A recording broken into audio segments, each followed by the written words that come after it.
Hello friends, welcome to AB Academy. Let's discuss class 9th English chapter The Snake and the Mirror of the Beehive book. इसमें एक story start होती है एक homeopathic doctor से। Homeopathic का मतलब वो छोटी छोटी डिब्बियाँ देते हैं ना जिसमें वाइट कलर की गोलियाँ आती है, वो होते हैं होम्योपैथिक डॉक्टर। वो ऐसी गोलियाँ देते हैं, है ना। तो वो होम्योपैथिक डॉक्टर है और उसके 4-5 कुछ फ्रेंड्स हैं, कलीग्स हैं, और वो सब बैठ करके ऐसे मीटिंग्स कर रहे होते हैं, बैठे होते हैं और सब अपनी अपनी पुरानी बातें बताते हैं। कोई क्या बताता है, कोई क्या बताता है। और ये जो डॉक्टर होते हैं, डॉक्टर साहब, ये है ना, सब ऑथर भी हमारा उनके साथ वहाँ बैठा हुआ होता है। और डॉक्टर जो है वो कहता है कि एक बार ऐसा हुआ था कि एक हॉट समर नाइट थी। On a hot summer night I took dinner from the hotel. उन्होंने एक होटल से डिनर किया और फिर वो अपने रूम की तरफ चल दिए। अभी तो वो डॉक्टर है, बट पहले जो डॉक्टर नहीं होते हैं वो तो पहले मेडिकल का काम कर रहे होते हैं ना।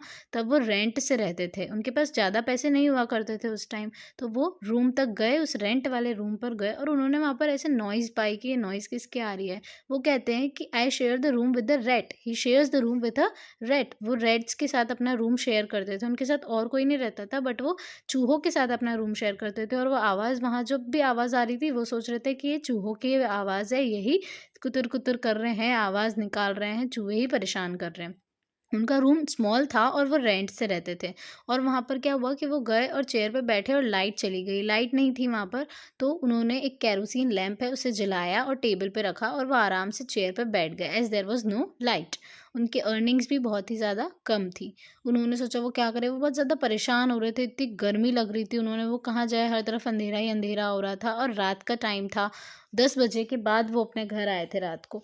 और फिर उन्होंने एक मटेरिया अमेरिका नाम की बुक थी और वो निकाली और वो पढ़ने लगे उस लैंप की रोशनी में, टेबल के वहाँ चेयर पे बैठ करके, और वो उसे पढ़ने लगे थे उस बुक को। फिर बार बार फिर भी आवाज़ आ रही थी, उनकी आवाज़ उन कानों में आ रही थी, और जैसे लाइट बंद थी तो वो आवाज़ और ज़्यादा ज़्यादा आ रही थी और वो बहुत परेशान हो रहे थे उस आवाज़ से।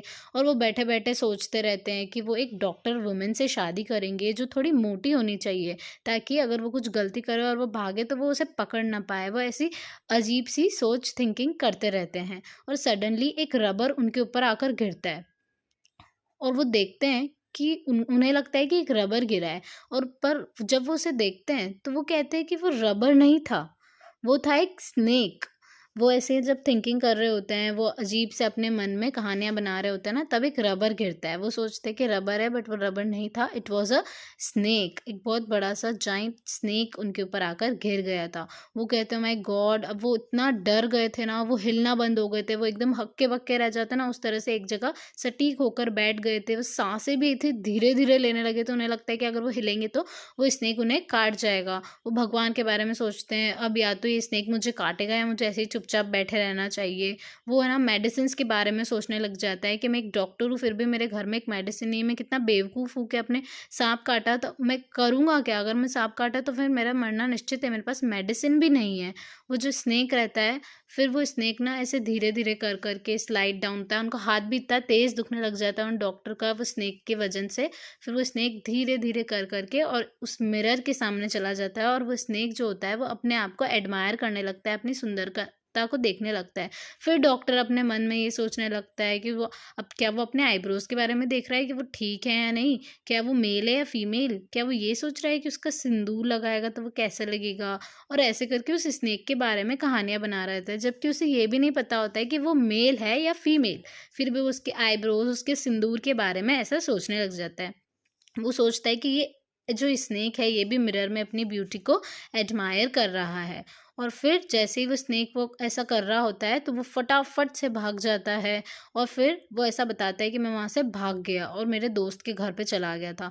और फिर वापस से ये सब लोग ऐसे बातें करने लग जाते हैं, और सब कोई पूछता है कि फिर क्या हुआ, तुम्हारी वाइफ क्या मोटी है? तो डॉक्टर कहता है कि नहीं नहीं, वो तो पतली है, जैसा बोला था ना, सोचा था ना, वैसी मिली भी नहीं है, वो तो पतली है। और फिर कोई पूछता है, जो ऑथर रहता है वो पूछता है कि क्या उस स्नेक ने तुम्हें फॉलो किया?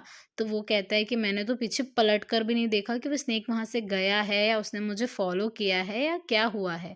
फिर नेक्स्ट डे वो वापस से बोलने लगता है कि फिर नेक्स्ट डे ऐसा होता है कि वो उसके रात को तो फ्रेंड के घर चला जाता है, बट नेक्स्ट डे 8:30 बजे वो अपने 2-4 दोस्तों को लेकर उसके घर जाता है, तो वो देखता है कि पूरा घर ऐसा लूटा हुआ था, मतलब चोरी हो गई उसके घर में, चोरी कर ली किसी ने। बट सिर्फ एक चीज़, जो डर्टी वेस्ट उसने हॉस्पिटल से आके वहाँ टांगी थी, वहाँ से होटल से आके टांगी थी, वो लेकर ही नहीं गया। तो वो सोचता है कि कम से कम इसे भी तो ले जाता, सब ले गया है तो। फिर ऑथर पूछता है कि क्या तुमने उस स्नेक को वापस देखा? तो वो कहता है डॉक्टर कि नहीं नहीं, वापस से नहीं देखा, वो स्नेक तो उसकी खुद की ब्यूटी में खो गया था। It's taken with own beauty. Thank you.